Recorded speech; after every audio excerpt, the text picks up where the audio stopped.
definitely get everything in order right away. And like it kind of falls back on the worst business decision I made. Getting everything set up to where you have contracts set in place and you kind of have like a legal framework that you can work off of to give you accountability, but then also give your clients accountability. And so the thing that I wish I had done a little bit differently was I viewed my business in the very beginning, because I didn't make a bunch of money in the beginning, as I need to be as cheap as possible and really just kind of survive. Where I wish I had been, I'm going to invest all my resources into creating a great contract, getting invoicing set up to where it's reoccurring, clients can save credit cards, different processes that I didn't do just because I didn't want to spend the money, that now I'm having to spend the money and wish I'd done it before.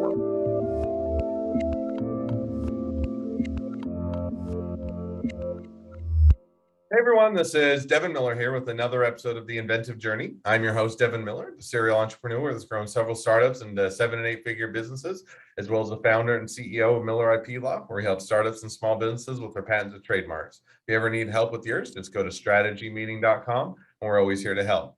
Now, today we have another great guest on the podcast, Caleb Roche, and to give you a quick introduction to Caleb, so he was homeschooled, and in his words, was a weird, nerdy kid, but graduated from college at 19 with a bachelor's in marketing, and went into marketing, but I'd always kind of had dreams or aspirations of being a lawyer, and actually worked with an attorney that did some work on the Oklahoma City bombing.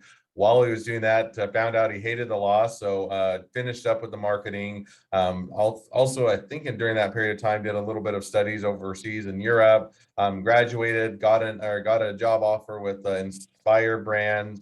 Also, was doing a side hustle while working there, and then part of his responsibilities was marketing, was doing taste testing and research for restaurants, which sounds like a fun time.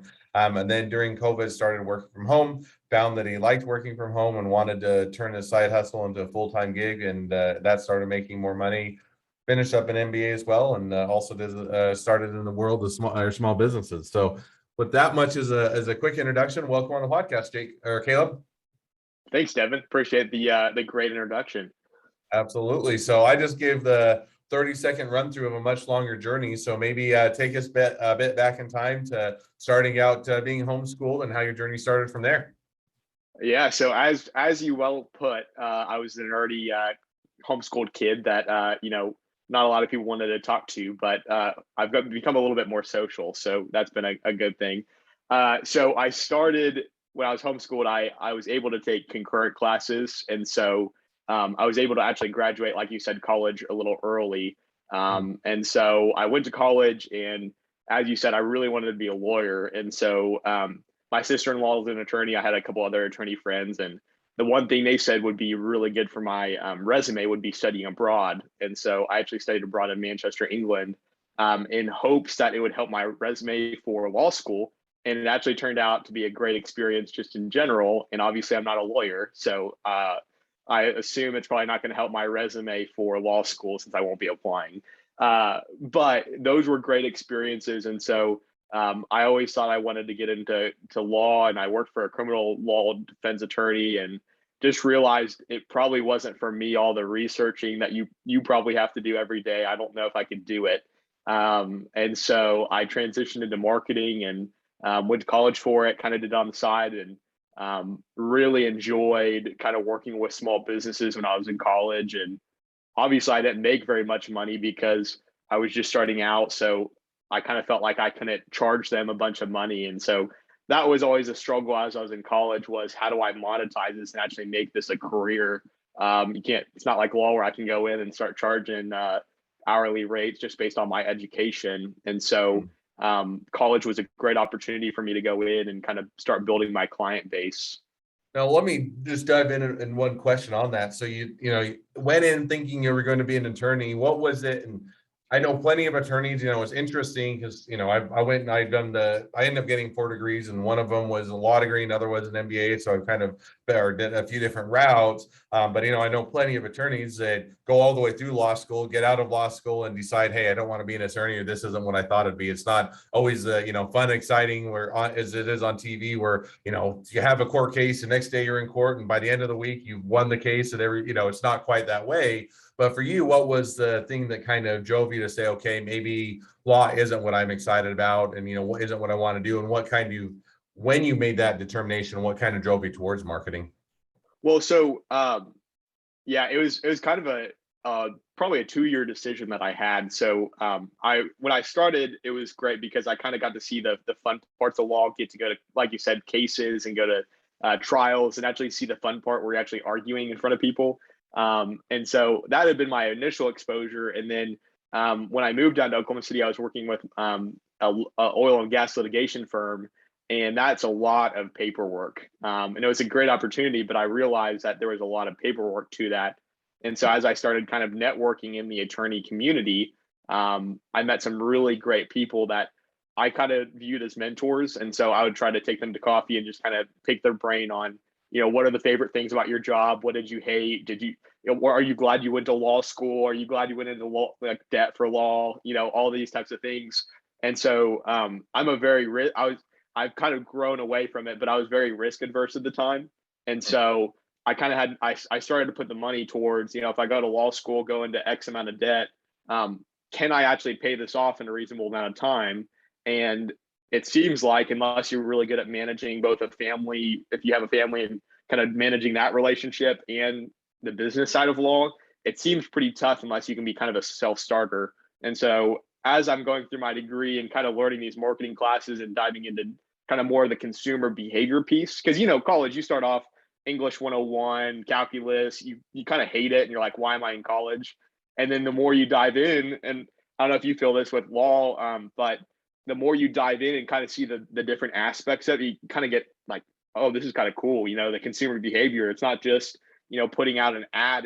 It's looking at how do consumers react to this. And so kind of a combination of, holy cow, that's a lot of money to go into debt for. And it seems like it depends on who you talk to, but it seems like the career field is kind of getting a little bit harder to get into as it progresses. And so I kind of weighed that with, I kind of want to have a good family life. I don't want to work 100 hours. And here I am, start with a small business, probably working the same amount as a lawyer, making way less probably than a lawyer too. So I don't know if it was a wise decision, but that's kind of what brought me to it. No, it definitely makes sense. And, there is a lot that goes into lawyer. And, if you're great at it, you can pay off the loans great. And depending on the type of law, it's interesting. I think everybody has the idea that lawyers just make tons of money, and some of them do. And some of them, if you're depending on the type of law, you can make a fairly small amount and you're into debt for quite a long time. So I think that, having that, all of that balance of, do I want to do a lot of paperwork? Is it going to be worth the investment? Do I really like it? And all that definitely makes sense as to why you pivoted to marketing. So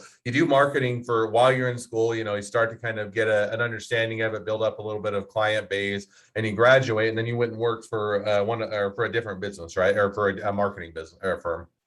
Yeah. So what really got me going was, I think it was January, the first Friday of January, I was working for a small business and they came to me and basically let me go on the spot. And so here I am, me and my wife had just gotten married.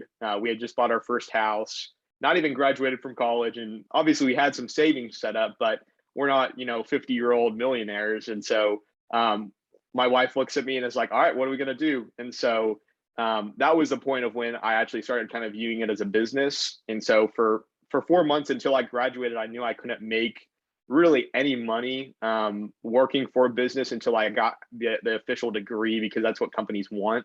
And so we kind of limped along with my business that I thought was really successful at the time, which wasn't. And so I got connected with one of my professors my last semester of school, and Christine McCluskey is her name. She was a market research. She was over the market research of Sonic Drive-In, and she came and spoke to the class. And I ended up getting connected with her after she came and visited, and went in for a job interview and actually got a job working for Sonic Drive-In their product research department or consumer insights department, which led to they eventually got bought out around the time that I joined.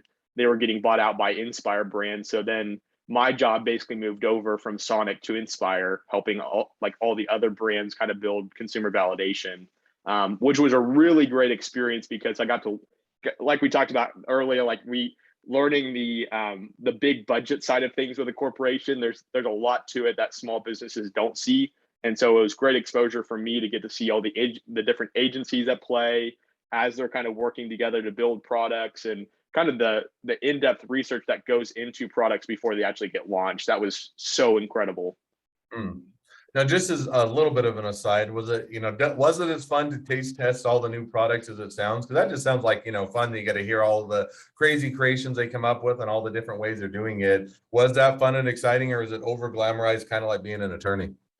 It was a little bit of both. So a lot of what we did, we got to taste the product before it went on to taste test. But what's funny is everyone, when I say taste testing, they thought it was just me sitting in front of eating a burger, a double cheeseburger, with this and giving my opinion. But the cool part was, we would go into different markets and work with vendors to actually like have consumers that we picked test the product. And so while we got to eat the product, we actually got to program surveys and kind of see what they thought and use different ways to kind of understand how they felt about a product. And so, that was the fun part about seeing, and kind of felt cool because you're in front of this one-way mirror, so you can watch them eat while they're filling out the computer, and so you kind of feel like a private investigator, I guess, or I don't know what you would feel like. But then the other part is I probably gained about 20 pounds because we were eating, and when you have such good products, because it's handmade by chefs, not just at the location, so the quality is just so much better that you just can't say no. And so by the end of my tenure, my face kind of blew out a little bit, and definitely had to hit the gym after I kind of stopped working there. So it was a little bit of both. It was pretty awesome, but at the same time, it kind of got tiring at times. Makes sense on all fronts. So now you're doing that, and it sounds like you're enjoying the job. Gives some fulfillment. You get to have some fun experiences. Now, how did the kind of starting the side hustle? What prompted that, and how did that turn into a full-time hustle? So it was kind of a mixture from the transition from working full time to a side hustle, like from the side hustle to a full time was, me and my wife had been married for maybe 8 months at the time, and we ended up finding finding out we were pregnant. And so over the course of kind of right before COVID last year, I guess that's almost 2 years ago. 2 years ago, in the winter, I started kind of pushing hard into my job, and so it ended up being a lot of travel. And at that same point, my wife and I had just had our first son, and so trying to balance, traveling, leaving the airport at 6 a.m., going to somewhere, getting to a hotel, and then at the same time trying to grow my business. So I'm up until midnight, 2 a.m., kind of building strategic plans, catching up on emails, kind of, and it was very overwhelming. And then by the time I get home, my wife is exhausted because she's been with the baby all day. So I'm not going to use the excuse of, oh, I was working, because, being a mom or taking care of a kid is a lot harder than work, in my opinion, sometimes. And so I really wanted to be a good father, but at the same time, it was so hard because I was always gone. And so that's where I kind of had this, I wouldn't call it like a light bulb moment, because I'd always wanted to grow my business into a full-time thing. But I guess it kind of expedited my time frame of, I don't like this life, I want something different. And so that's when I kind of, with COVID, between the time of the winter of before COVID and during COVID, I kind of had this new inspiration of, okay, I've got to turn this into a real business. I've got to get everything structured the right way and actually create pricing that I've gotten a little bit of experience kind of building referrals. And so now I can kind of take this serious. And so during COVID, when we got locked down and I worked from home for a year, it allowed me a lot more flexibility after work and before work, that I could wake up and I'm not driving now, I'm not flying. And so I have a lot more time to really grow my business outside of the normal business hours that I had to, that I could really build my client base while dedicating all the time I needed to for my full-time job. And then December of 2020, I came to my wife and said, all right, we've made more than I've made on my salary. I'm ready to go. And so we kind of set a benchmark of, hey, let's do a couple more months of this. And if that happens, let's get my 2 weeks and let's go full time. And that's when I really knew that I could turn this into a real business and not just like a side hustle. So yeah, no, I think that's definitely interesting. Now, backing up just a little bit, just because I had a couple of questions. Was it when you originally started the side hustle, was it because you're working from home, or was it more of, hey, I always wanted to do this, or how did you kind of get, what prompted the side hustle initially to get as you were getting going? I've always had an entrepreneur mindset. I've always thought I wanted to get into real estate investing, all the different things that you would think of to be an entrepreneur. And so, from the very beginning, when I was a young kid, I've always wanted to own my own business. And so, no matter if I was working for a corporation, I always knew that I did not want to work for someone my whole life. And so, it was kind of an idea of my wife of, hey, what if you could make some extra money, kind of get some good experience of kind of getting to work with business owners, kind of build a network while you're young. And then my initial plan was work for 5 to 10 years, get some really good experience, and then jump on my own. And obviously that was expedited, but it was kind of this idea of I can kind of control my own schedule and kind of do things on my own without at a young age, so I can kind of prepare my life. And so that's what originally got me going was if I can start this now and kind of grow, in the next 5 years, when maybe people would be at a longer life stage than maybe me at the time, I'd have a lot better life in the future for what I wanted. Hmm. No, and I think that prompts a lot of people. A lot of people have that. Hey, I want to control my own destiny. I want to do my own thing. I want to be able to choose the hours. Now, the ironic thing is, half the time you get into your own business, you end up working as many or and more hours. The old joke always goes, the best thing about being an entrepreneur is you get to choose the 10 hours, which 10 hours you work a day type of a thing. So it's not that your hours reduced, but you do have a little bit more control. But now, as you dive into that, you make the transition, you start out as a side hustle, you work from home, have a bit more time to work on it, also start to make more money with it, and you dive in, as you've been now doing that, building that for what, a year and a half now. How has it gone? Has it been gratifying? Loved it? Great decision? Wish you could go back to the other business, somewhere in between, or how's it gone for you? Oh, I haven't looked back and don't ever want to look back ever again. So like you said, it's that common phrase of, I think it's the quote goes that you work 80 hours a week just so you can avoid working 40 hours for someone. So obviously I'm still working on the time frame just because we've grown so much. But it has been such a great transition. It was very stressful in the beginning because um, I hadn't set up proper infrastructure for client billing. And so I was kind of still working on that when I made the adjustment. And I wish I had gotten that a little bit more under control, because those first couple months, you're waiting on a client to pay an invoice and you're like, all right, this is my mortgage payment. I hope this comes through. But as we built cash and continued to build up our client load, it became much more lax, and allowed me to kind of invest more into my clients instead of stressing on my own business. And so it's been so gratifying. We've actually grown. We do a lot of obviously online advertising for ourselves, but a majority of our client acquisition has just been based off of referrals, because we think referrals are such a great way to do business, because you already have the trust built up with someone. And so if they're referring you to that person, they have personal experiences, and there's less selling that goes on, which obviously as a small business you have to sell. But one of the worst things that I hate doing is selling. I really love it, but at the same time, it I hate feeling slimy, or I never want to. And so that combination of how do I sell someone and make money, but at the same time make sure it benefits them, it's just a weird concept. And so we've really focused on customer experience and building out kind of great client experiences. And so that way we can foster referrals. And so we've gotten referrals from small businesses. We've gotten a couple of big international clients, which has been something that I would have never imagined in this first couple of years. And so it's been a great experience. There's a lot of learning, as I'm probably sure with starting a business and your extensive experience.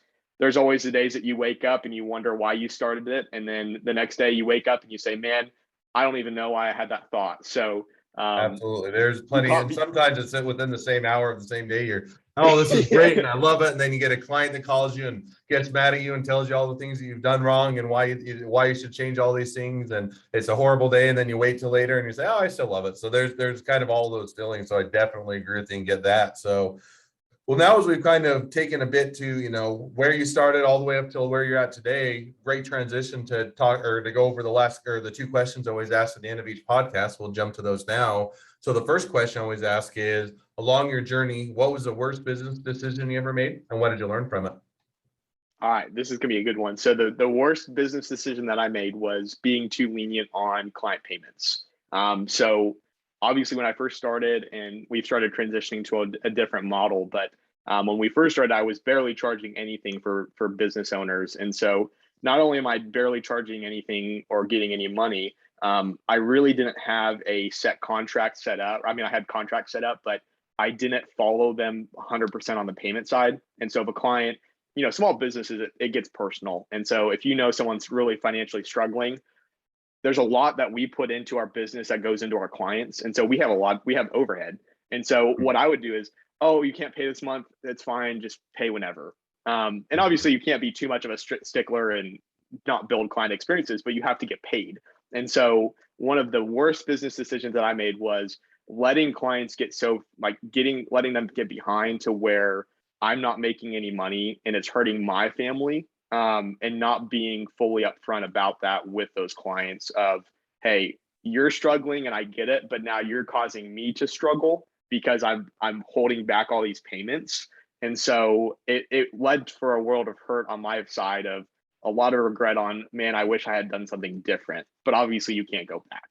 No, I think that's always, on the one hand, it's an easy mistake to make. That's why I didn't make that mistake, but it was after watching other people make that mistake. So it's kind of along those lines, because I work for a firm that, they would split their payments half and half. In other words, you pay half to get going and then half when you get to file, but it just created so much of a hassle that half time you get to the end and they don't want to file, or they're having money problems, and then you're trying to work it out, and it was collections, and it was creating, contentious relationship. That when I started Miller IP Law, it was just much more of, hey, we're just going to do flat fee. It's going to be a reasonable price. You pay it up front. We don't have to do collections. We don't have to chase them. It doesn't create that tension. And, if they don't want to do it, definitely understand. But it's always one of those, I think, to learn how to do billing and do it right, because otherwise you get into that. One, you're having to chase a thing. You're never knowing when you're going to get paid. And then now it creates that tension in the relationship of, it's no longer, hey, you're providing a service, you're running people down to get paid, and nobody likes that experience. So I definitely understand that mistake. Well, and it's one of those things, it's really hard as you get started. And I don't know if it's just because I started with maybe not as much experience as most people do, but I had this, I guess, feeling that I didn't feel like I was worth it, maybe, even though I wasn't charging that much. And so it was that, like, I feel like I'm maybe not providing as big of a service if they can't make the money. And so there was the hard part of, like, understanding my worth and knowing that I'm providing them as much as I can for my service, and I'm giving them as much dedication as possible. And so it's kind of a mutual respect thing that I didn't understand it that way, but that's how I've kind of learned it recently. Is it's kind of a respect thing. They're agreeing to terms. You're not trying to trap people, and if you're doing it the right way, it really shouldn't be a problem. And so that's kind of how I've reframed the way that I think about these things. On, obviously I'm charging these people, but they're getting a service by me, and so they should be paying on time. Absolutely. But it's always one that you have to learn, because you're like, oh, if I do a great job, people just want to pay me and they'll be successful. And sometimes it's the case, but other times you have to say, nope, I have to treat it like a business. And if I'm not making money, I can't provide the service for those that can pay. And so it is one where you have to make that line in the sand. So I definitely get it. So now going to the second question, if you're talking to somebody that's just getting into a startup or a small business, what'd be the one piece of advice you'd give them?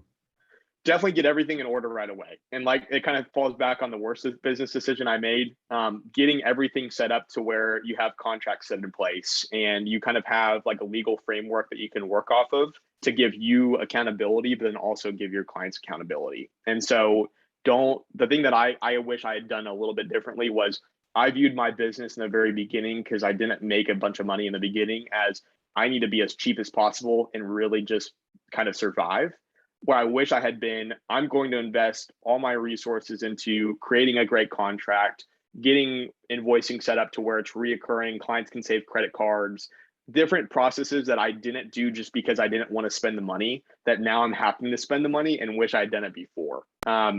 I had been using template contracts, and recently I hired a local attorney here to do contracts. It has been such a game changer. My 2-page contracts went to about 14 pages. And there's a lot of protection in there that I didn't even think about. And having those conversations with them, I'm sure you have these conversations with business owners. They did research that's like, okay, you could get sued by X or based on this. And it's like, well, I never thought about that. And so thankfully I've been lucky enough to never have those situations where I've had to worry about that. but having the protection, even having business insurance, that's something I did 2 years ago that I'm so grateful for, of having that if I ever got sued, that I would have insurance to help cover my bills. Those big things are huge. And so I wish I hadn't had such a scarcity mindset towards business and kind of work towards building from the very beginning and building the systems to where now I don't have to worry about it. No, and I agree with it. It is, to give starters, small businesses slack. There's always more things to spend money on than you have money to spend as a startup. And so, oftentimes there's kind of a bit of an evolution to where you try, and as you're getting going, you try and do everything as much as you can on the cheap, do it DIY, do it yourself, use online templates and online forms. And I get it. And there's probably a place for that, because you're saying, until I get the business up and going and actually making money, I can't put as much money into those things as I probably should, because the money's not there. But then as you start to get traction, you're saying, there are a lot of things I really should be doing and doing better, and you better get them taken care of. And a lot of times I think that having that roadmap or that kind of plan in place that, hey, I have to do it this way because I don't have the money, but as soon as I hit this milestone, here are the things I should get taken care of. Maybe I should get those contracts updated, or I should get that business insurance. And I can't do that when I'm only making $10 a month on the side hustle. But when I'm making, $5,000 a month, then I should starting to reinvest. So I think that that's definitely a great takeaway. Well, just as a reminder to the listeners, we are going to do the bonus question where we talk a little bit about intellectual property. So if you want to hear a little bit more about that, stay tuned for after we wrap up the episode. But otherwise, as people are wanting to reach out to you, they want to be a customer, they want to be a client, they want to be an employee, they want to be an investor, they want to be your next best friend, any or all of the above, what's the best way to reach out to you, contact you, find out more? Best way for me is either through my website, crocheconsulting.com. It's CROCHE consulting.com, spelled differently than the bug. Or they can email me at caleb@crocheconsulting.com. Again, that's CROCHE consulting.com. Those are the best methods for me, just because we have we offer free consultations, kind of like you do as well, of kind of helping business owners before they actually get sold anything, kind of understand whether it's something that they would actually need. And so there's a Calendly link on there that they can actually sync up with my calendar like you have, and kind of determine the best time before we go back and forth about, oh, well, Tuesday at 2 doesn't work for me, but that works for me. So we make it pretty easy for people. Yeah, I love calendar scheduling. I'm an evangelist of it, just because it makes it easy for people to align schedules without having to go back and forth, and alleviates that frustration. That's great that you offer that, and definitely encourage people to reach out. Well, thank you again for coming on the podcast. It's been a pleasure. Now, for all of you listeners, if you have your own journey to tell and you'd like to be a guest on the podcast, feel free to go to inventiveguest.com and apply to be on the show. 2 more things as listeners. 1, make sure to click subscribe in your podcast player so you know when all of our awesome episodes come out. And 2, leave us a review so everybody else can find out about all of our awesome episodes. Last but not least, if you ever need help with your patents, trademarks, or anything else, go to strategymeeting.com, grab some time with us to chat. Well, now as we've wrapped up the normal part of the episode, it's always kind of fun to shift gears a bit. And now I get to talk a little bit about one of the topics that is obviously close to my heart, and I love talking about it, which is intellectual property. So with that, I'll turn it over to you to ask your number one intellectual property question. Yeah, so I don't know if this is too big to unpack, but it was on my mind recently. So as a marketing consulting firm, our clients we're creating assets for our clients. We're running these campaigns. How can businesses protect their marketing or their assets with intellectual property? Every asset, do you create a trademark? Like, what would you suggest from that standpoint?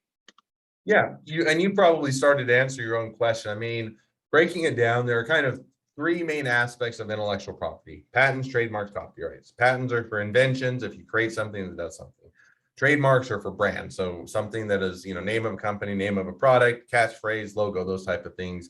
And copyrights are more for the creative, so photos, pictures, videos, images, books, movies, any sculptures, paintings, those type of things. And so usually when you get into marketing, while there is occasional marketer that we've worked with that's been a client that has created a new marketing system or a new software or new something, and that gets into the patent side. But generally, if you're working with clients that are on the marketing side, it's usually primarily on the branding side and sometimes on the copyright side, or not the creative side. So most of the time, what you're doing with marketing is you're trying to get a brand following. You're trying to get brand awareness. You're trying to get the name out there. You're trying to get people to trust it, get reviews, all of which are, things that bolster the marketing. And so most of the time you're going to fall towards the trademarks, which is, hey, if we're really focused on creating the reputation for the name of the company, you should probably get a trademark to protect that name as you're investing all the marketing dollars to get it built up. Same thing, it may be on a product. Maybe it's not the name of the company as much as they just have a great product. And everybody remembers, I don't know what the name of the company is for Snuggie, but I definitely remember Snuggie as a product, right? And maybe the name of the company is Snuggie. I don't know,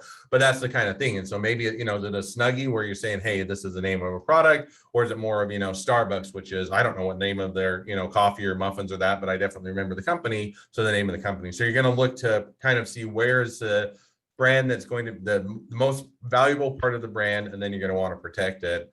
And then sometimes you have that really great image or that great video that goes viral or that just really portrays the company or, something that, and you'll copyright that as well. You're saying, hey, this is, typically you're not going to copyright every image, and half the time they're, license free images that you get from somewhere else. But if they have this really great brand image that they take of it, then you can do it with copyright. So that's usually primarily on the trademarks, a little bit on the copyright is usually where you're going to focus the protection on. Very nice. Yeah, I've always wondered about that because you think like marketing assets and all those types of things. Sometimes you create some great stuff, and do I copyright it? Do I trademark it? What do I do? So that's awesome. Now, I'll answer the question you didn't answer, which was where I originally thought you're going, and I'll just give a little bit of a teaser and probably won't answer it. Is, the other thing you always think about with marketing is, there's a lot of data that goes along. In other words, marketing companies will do a lot of, whether it's Facebook ads or Google AdWords, and they'll see what works and what doesn't work and how it works. And both for the marketing company as well as for the client, you're always wondering who owns that data. In other words, if I decide to leave the company or bring it in-house or do my own thing, do I own that data? Do I own that account, or does the marketing? And there's equal arguments you can make on both sides as to who owns it, but that's something that people should always consider on both sides, both on the marketing company saying, hey, we've done all this work, we figured it out, we want to be able to maintain that so we can leverage it for other clients. And the other hand, the customer saying, but I paid you to figure that out, I should be able to keep my data. So that's always just one thing to consider as a marketing company and as a client of the marketing company as to how that relationship works. So with that, we'll go ahead and wrap up. It's a great question. Always fun to chat a little bit about. And again, if you or any of the listeners ever have any questions on patents, trademarks, or anything else, go to strategymeeting.com, grab some time with us to chat. Thank you again for coming on the podcast, Caleb. Been fun. It's been a pleasure, and wish the next leg of your journey even better than the last. Thanks, Devin. I appreciate it.